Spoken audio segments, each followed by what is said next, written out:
एकंदरीत पाहायला गेलं तर संपूर्ण जो आहे तो घटना जी घडलेली आहे ती विधानभवनमध्ये घडलेली आहे.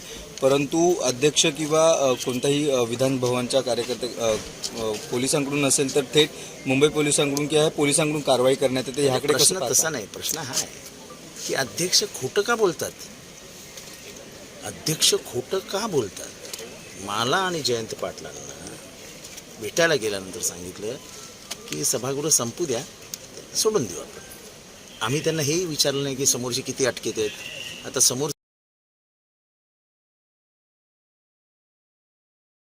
दिसत आहेत, आम्ही बिलकुल विचारलं नाही किती अटकेत आहेत, काय अटकेत आहेत. आता आज आमचा प्रश्न आहे की कुठे गेले 5 जण मारत होते, कुठे गेले ते 5 जण. हा अध्यक्ष, तुम्ही आमच्याशी खोटं का बोललात. आम्हाला का सांगितलं की सोडतो म्हणून.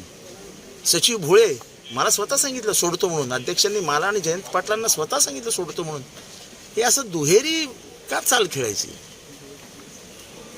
पोलिसांवरती दबाव आहे 100% सरकार पोलिसांकडूनच आजकाल ऑपरेट करते.